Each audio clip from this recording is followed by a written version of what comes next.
ground was humming under my boots, and I knew that sound meant something was about to change forever. I had been counting days since the moment my escape pod slammed into the jungle of Velkara 9, and today, day 412, the sky finally tore open with engine fire. 6 cruisers dropped out of the clouds in perfect formation, and for one bright second, I forgot every hard thing that had happened to me on this moon. I forgot the cold nights, the strange food, the fear. I just stood there and laughed, because after more than a year alone, someone had finally come to take me home. Then the humming started, and my laughter died in my throat. It rose up from the soil itself, a low pulse that I felt in my teeth before I heard it in my ears. I turned around slowly, and what I saw made my chest go tight. Dozens of them were coming out of the tree line. The creatures the Velkara Accord called forbidden. The ones no explorer was allowed to study, no scientist allowed to touch, no soldier allowed to harm. I called the closest one Pharaoh, and right now Pharaoh was walking straight toward me, with its amber eyes locked on mine, and behind it came more of its kind than I had ever seen gathered in one place. They were not attacking. I knew their movements well enough by now to know the difference between a threat and a warning. This was neither. This was something closer to heartbreak. A voice crackled over the rescue shuttle comm before the ramp even finished lowering.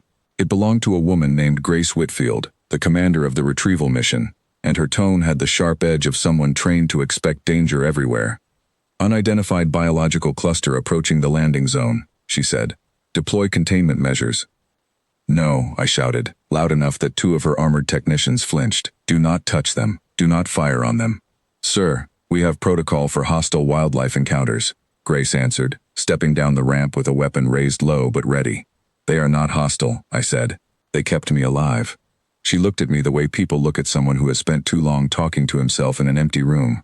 I understood that look. I had probably earned it.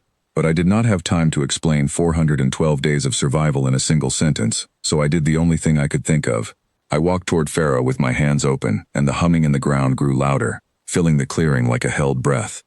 Let me back up, because none of this makes sense without the beginning.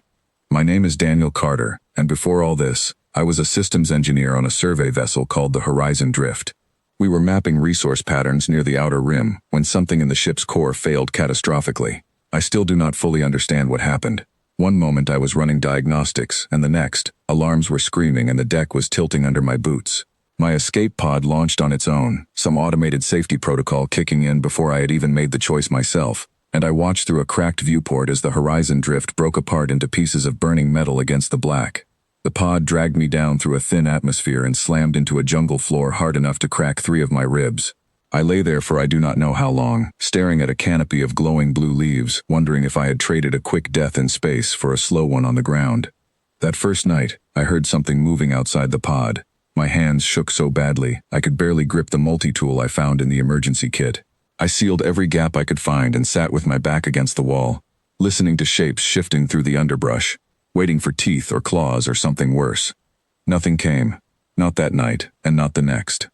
It took me 3 days to understand that the shapes moving outside were not hunting me.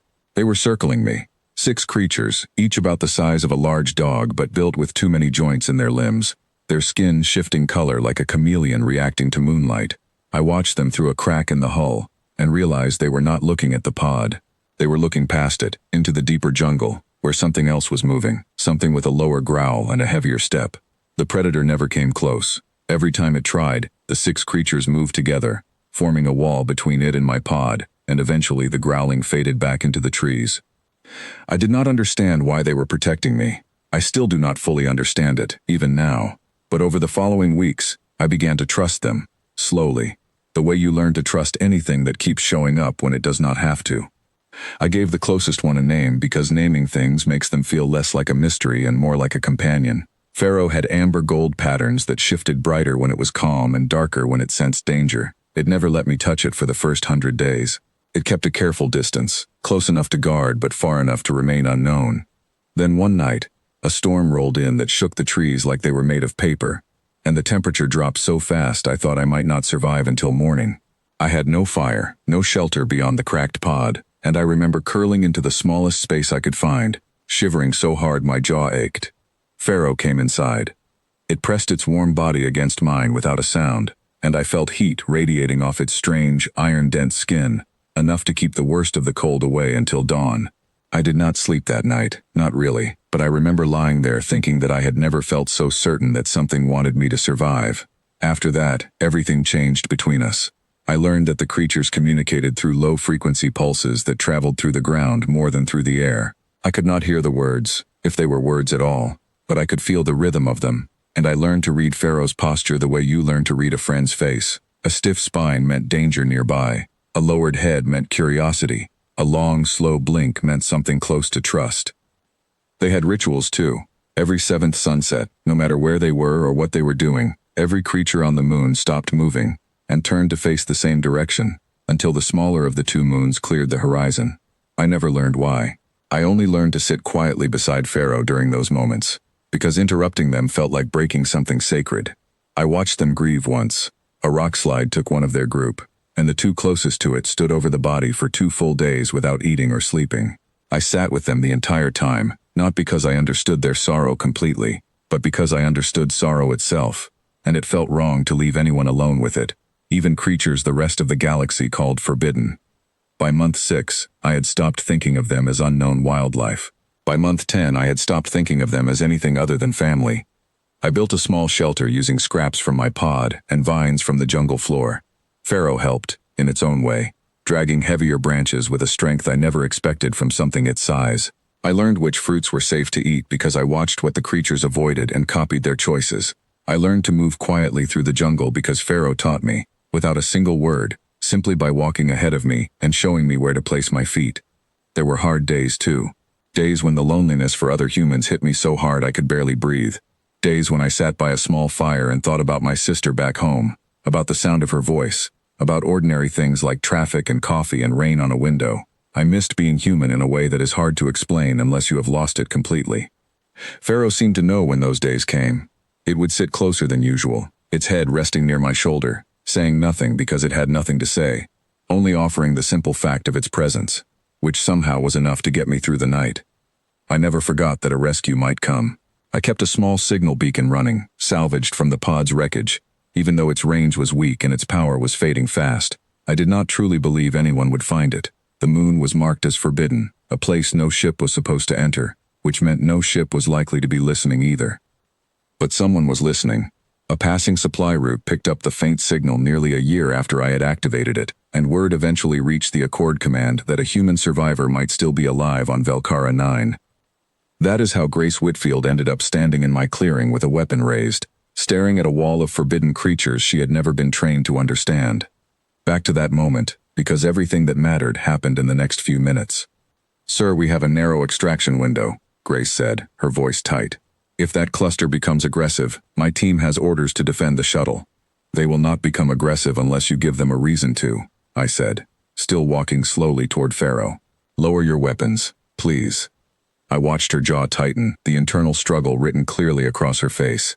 She was a soldier, trained to see unknown creatures as threats first and mysteries second. But something about the way the creatures stood, calm and steady, not one of them baring teeth or crouching to strike, must have given her pause, because she raised a hand and signaled her team to hold position. "You have 5 minutes," she said. "After that, I am following protocol." 5 minutes was not enough time to explain a year of survival, but it might be enough time to say goodbye properly, so I used it. I knelt in front of Pharaoh, ignoring the tension radiating from the soldiers behind me, ignoring the low hum still rolling through the ground from dozens of creatures watching in silence.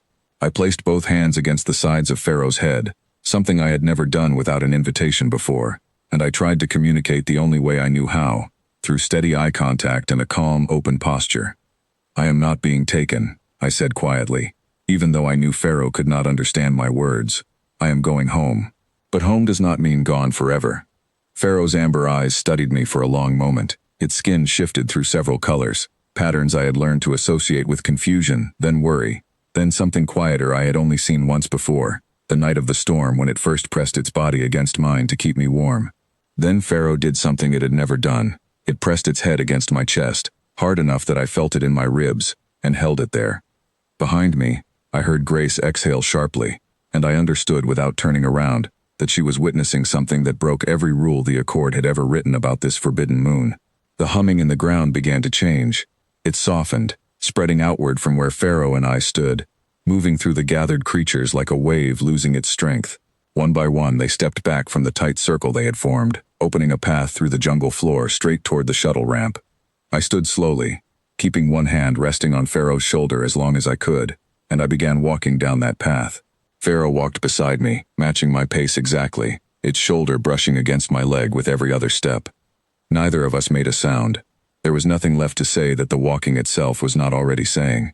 At the base of the ramp, I turned around one final time. Every creature on that moon seemed to be watching. Dozens of shifting, light-catching eyes fixed on me in complete silence, the ground finally still beneath their feet. I am putting a permanent protection order on this system the moment I return, I told Grace, my voice steadier than I expected it to be. No weapons come back here. No one steps foot on this moon again unless I am with them. Grace studied me for a long moment, then nodded once, sharp and final, the kind of nod that meant she was not going to argue, not after what she had just seen.